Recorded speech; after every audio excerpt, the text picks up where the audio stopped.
We're in a mountaintop perimeter. This video is going to go over the impact that Mountaintop has made to Destiny 2 again in the game. Even though it's not new, obviously, but there are new rules and such. But this is just going to go over the impact it has made to the solo meta to Destiny 2. So before I go into that, I just want to give you a detailed debrief, if you like, of what I mean by solo meta as opposed to generalized meta. So in Destiny 2, there are two different metas alongside each other. There is the generalized meta, right? Or the fire team meta, I like to call it, right? Of what you would use in a fire team to maximize your damage, your efficiency, according to what you're doing in game. Follow Aegis for this. He is professional. He has the charts. He has the Microsoft Excel. He will tell you this is what it is. This is what the meta is. It's science. He'll cover the science for you. Go and watch that. What you need to understand, though, is that there is also another meta in the game, and it is the solo meta. Okay? So just because of a chart, right, for the meta does not mean that it's going to translate the exact same to solo because of other factors, right? So the solo meta does not just go off the DPS charts. It also goes off accessibility, usability, and ammo economy. This is the biggest, massive slept on thing for what I'm talking about that I've seen. And I can't believe no one has really explained it to anyone to really tell you and hone it in on what this means. Because if we take, for example, the latest dungeons that have came to the game, which have been more demanding of players than usual. You've had Ghost of the Deep and you've had Warlord's Ruin. Right. Now, if you look at the day one and the day two, or say the week one clears, solo flawless clears, of those two dungeons, you will see a pattern forming. And the pattern is that most players are just sort of they're not that they're copying each other loadouts. It's not that per se. It's more that they're using weapons to be more accessible to them. Weapons that have more accessible in terms of aiming and the damage rotations that they can pull off with them to be more easier and approachable to them. Because what you need to understand is, on a day one solo flawless, you are under pressure with mechanics. The mechanics are not fresh to you. So the mechanics take the focus, not DPS. So you need something on to ease your mind a little bit for DPS. Things like Xenophage, rocket dumping, Witherhoard, stuff like that, right? Or Lament if it's a boss that's sword friendly and you need to kill boss, but there's ads surrounding the boss. A good example of this is Duality, right? So we use more accessible stuff. You look at your esoterics, you look at your key players, you look at your vendettas, your ATPs, stuff like that. They use more stuff that's more accessible to them, that's easier to use, and we compromise. We compromise DPS for usability because it's all dependent on the boss and how threatening that boss is. Goes to the deep, right? Imagine doing Izanagi's Burden swapping with a heavy on your day one solo flawless. No one was doing that. No one. The meta for the day one, day two was Solar Titan, Xenophage, or Leviathan's Breath, hot swap loadouts to maintain ammo, which is now being nerfed. Why were they using those weapons? Well, hello, Leviathan's Breath's easy to use, massive damage per shot. Hello, Xenophage, you can spam it, especially on a Titan, when you loadout swap to the chest plate that gives you automatic reloads. Right, so they're all using... Even Speedrunner's done this. The fastest solo flawless goes to the deep. I don't know if it's still the fastest now. But the guy who done that at the time, and he posted that quite early on, he'd done that with Xenophage on a Solar Titan, and he got it done in 34 minutes at the time, which was the quickest. I don't know if that record's been beaten now. I haven't really been keeping an eye on it. So they're using accessible loadouts, but playing really aggressive with them. And that is more valuable to us than doing like an Izanagi's Burden hot swap. right? Or double special heavy swapping. Like, listen, you don't play Destiny 2 in a lab, right? A lot of these videos you've seen about DPS rotations, some of them are helpful, some of them aren't. It's like a needle in a haystack type deal. You've got to sift through them and sort of, is this useful to me? Right? Now, I've seen a couple of 1K voice DPS rotations. They've been helpful to me. And I've seen them. I'm like, okay, I see what they're doing. This is good. I like it. This is good. But then there's some other DPS rotations that are really unrealistic. And I don't mean for good players. Skilled players can still do this, but it's still unrealistic for day one stuff. It's as simple as that. So if we were to have like a chart, imagine a chart for your meta that Aegis would do, whatever chart he would do. Well, that chart won't transition to solo the exact same because there's these other components that I'm talking about: accessibility, usability, ammo economy. Grand Overture. How good is Grand Overture in the game? It's not the best DPS in the game, though, is it? But look at its total damage, ease of use, and the amount of stagger damage it does to bosses. That's another thing. Stun damage. Leviathan's Breath stun locks bosses. Does a DPS chart contain a stun lock rating? I would like to see somebody do like a rating on guns. Maybe I should do it, where they don't only test guns on DPS, but they value them out of 10, score them out of 10 on each different category that you would consider a weapon for. Like I just said, usability, accessibility, ammo economy, DPS, and so on and so forth. Is this boss? Is this weapon good against crit bosses? Is it good against big bosses? Does it have range drop off? Warcliffe Coil has range drop off. Legend of Acreus, really good damage up close, but not good against a floating target that you maybe can't get to. All these sort of things come into play for the solo meta. And that's what I'm saying. The solo meta and the generalized meta, as people say, are two different things. So if you want to know what the solo meta is, season upon season, you need to go and watch solo players who actually solo stuff. And I'm on about the first people to do it and to lead the forefront and go with their strats and do their stuff. That's what you need to watch if this is something that interests you, which it does. The solo meta doesn't mean that it's going to be the generalized meta, and the generalized meta doesn't mean it's going to be the solo meta. They are two different things, but some of them do sort of blend into one. Certain weapons blend into one. An example of that is like Dragon's Breath Parings, right? Which that's what I'm talking about today in this video. So Mountaintops, there's so many weapons that you can pair Mountaintop with. The best weapon, I think, at the moment to pair with Mountaintop is Dragon's Breath, as I said. Right? Now, people are going to gravitate towards Anarchy Mountaintop, which this is also really good. What I will say is, if you're up against a boss that has a damage phase longer than a minute or so, like, this is going to last you longer because you do 2 Anarchy, 1 Mountaintop. 2 Anarchy, Mountaintop. And if there's special ammo available on the floor, depending on what fight you're up against, then this is going to extend that total damage even more, right? Especially with reserves now, you can get like 26, 27 shots with Anarchy, 2 Anarchy, 1 Mountaintop.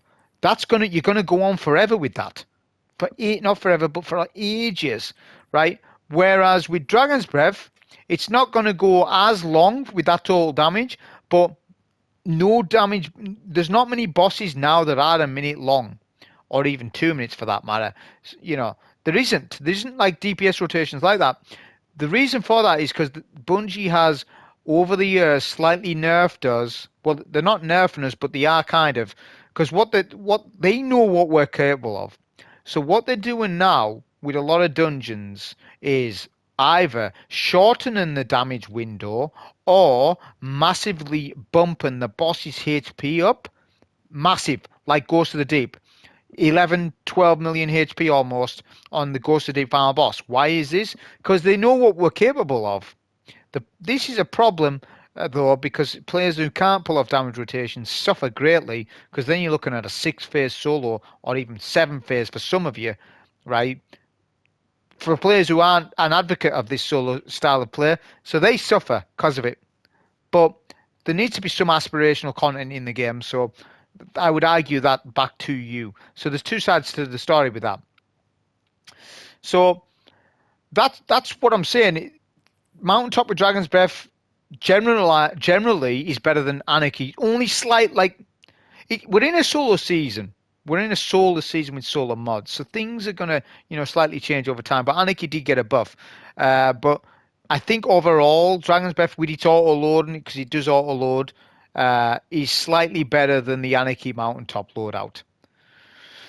Literally, if we have a reference point, what is the meta for the latest dungeon, Solo Flawless, Waller's Ruin?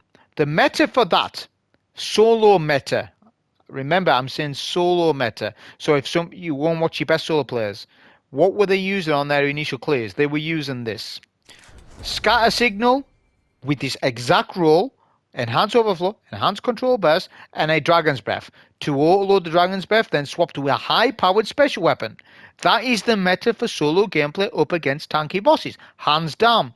There's variations of it though. If you're up against a crit boss, like in Warlords Ruin the final boss, then a sniper's the way to go. So it's Supremacy, Dragon's Breath. There are other things that you could do in that, but for usability versus damage, this is a good compromise because it's easy to use a sniper, rapid fire frame, kinetic tremors does massive damage, and Dragon's Breath is really easy to use. And that's why it comes out on top for like people who struggle to do solo flawlesses. Then they just use this loadout. They have a higher chance of doing it because of its use and ease of use.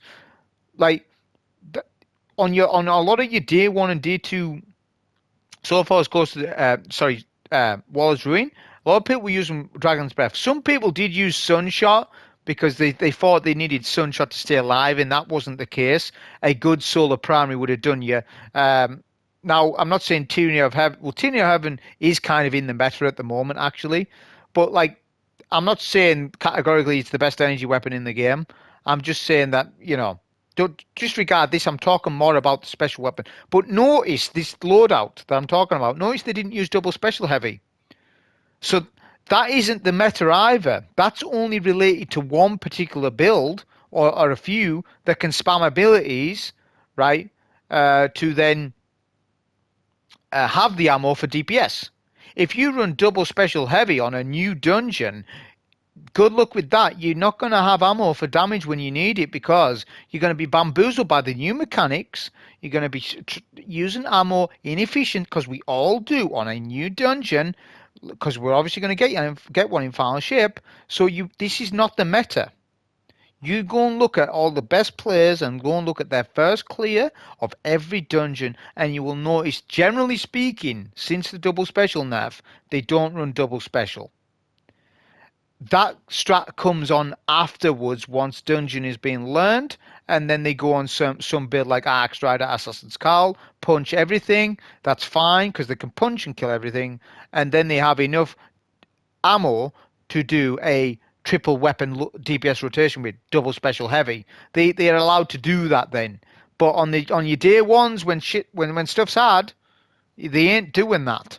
You're using a primary for infinite restoration this season at the moment with a special weapon, Dragon's Breath, and the special weapon should suit the encounter. Right? So these are the weapons you're using. You're using Supremacy, Scatter Signal, but now it's also going to be Mountaintop in there now as well. I would argue Mountaintop's better than Scatter Signal because you're getting more shots with it, and it's not just sort of a one-trick pony because that's what Scatter Signal, that's what fusion rifles kind of are. Well, I mean, they're good on ultras, they're good on VIP targets. I know that, but this has better ad clear than this. So Mountaintop does better ad clear. You're more agile, you're more mobile, and it's also damn good with Dragon's Breath still. So when I run Waller's Ruin again, I will try the Mountaintop Dragon's Breath loadout, and I'll be very interested to see what it does. It'll do as well as a Scatter Signal, if not better, because of ammo economy is better on Mountaintop than what it is on a fusion rifle. That's what it's all about. Yeah, you're not going to get overflow on it, but with a quick reload, like a frenzy roll, and then you use your kinetic loader, you're reloading it so quick that it doesn't matter too much that you haven't got an 8-round mag, or a 13-round mag, whatever mag size scatter signal is. I forgot what it is with overflow, but it's really good. And that's what I'm trying to drive home. There are other pairings that Mountaintop could do. So it could do Parasite with auto loading, right? Which again, that's something I haven't come round to. There's so many pairings, so many possibilities. I haven't got round to it. So you could do Mountaintop with Parasite, because Parasite auto loads itself with solo holster mods, right? So that's something that you could do. Other pairings, of course, are Witherhoard. Witherhoard's definitely still in the solo meta, especially when paired with a bait and switch GL, right? So you know that's well within the meta, but that's not what I'm covering in this video.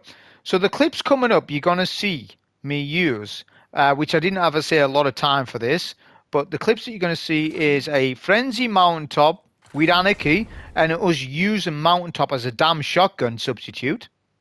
Yeah, with Anarchy. Just to note as well, with the solo meta, sometimes a slug shotgun is involved in that. It just depends on what you're up against and what you're doing. I just haven't got a slug shotgun on my inventory to show you because I'm full. But yeah, the first clip was showing you melting a boss with Mountaintop Anarchy. Then these are prophecy clips, by the way. Then for the Kel Echo, we do Dragon's Breath Mountaintop, and we solo one phase him first try with this loadout. First try we do it. Now I've uploaded the solo one phase Kel Echo, which bear in mind before this season was actually exclusive to only certain players who had done that. It was actually quite a challenge to do this unless you use certain builds, but this season it's really easy to do. But the fact that with a fusion rifle and Dragon's Breath, I only almost did it, yeah. But with Mountaintop, I done it easily, which says to me right away, without me having to look at a number, right, that this is good. I obviously used Apotheosis Veil, so like I done a third switch with Apotheosis Veil because of Revitalize and Blast. But you see the clips coming up, but that's my information on it. Like I said, remember, there are two different metas and you need to know both of them. I mean, if you don't solo anything in D2, you don't need to know the solo meta. You don't really, well, it'll still help you out in some instances. Somebody who solos something, you can still take something away from that, I suppose. But for the most part, if you solo and you do serious fire team runs, you need to know both metas. Okay, now there's nobody that does an actual solo, a solo meta video type thing, not properly anyways, in my opinion. So there's no way of really following that other than watching solo players do stuff when stuff is hard and new. Those are the players that you need to watch to discover what the solo meta is. Fire team metas, all that sort of stuff, you go to Aegis. He will show you what to do with that. So, the clips coming up, I'll be showing you the damage. So this clip's going to show you me using Anarchy Mountaintop and using Mountaintop as a substitute shotgun. Think of it more as a single shot shotgun in this clip. Literally, because of self-inflicted damage and them nerfing that, right, it's made it so that you can fight bosses like this, like using Anarchy and Mountaintop in this situation in a well, right? Look at the damage it's doing per shot with Mountaintop. I know it's got debuffs, I know it's got this, that and the other, but obviously just Frenzy, quick reload, 15% damage buff, just doing really good quick work. This is a really quick kill, just over 20 seconds. Bear in mind you get 40 odd seconds to kill that boss in a solo one phase, so that's really quick. The next clip is Kel Echo. This is a solo one phase on Kel Echo, first try with Dragon's Breath, Mountaintop Pairings. So we'll start with a debuff Radiant, Celestial Fire, then we'll do a Dragon's Breath, couple of Mountaintop shots, not too many though, because we need some for later on. If we don't get ammo, then it can be tight. But this was the first, my first shot at it. On this loadout at least. Obviously I'd tried Anarchy Mountaintop just before this and came really close.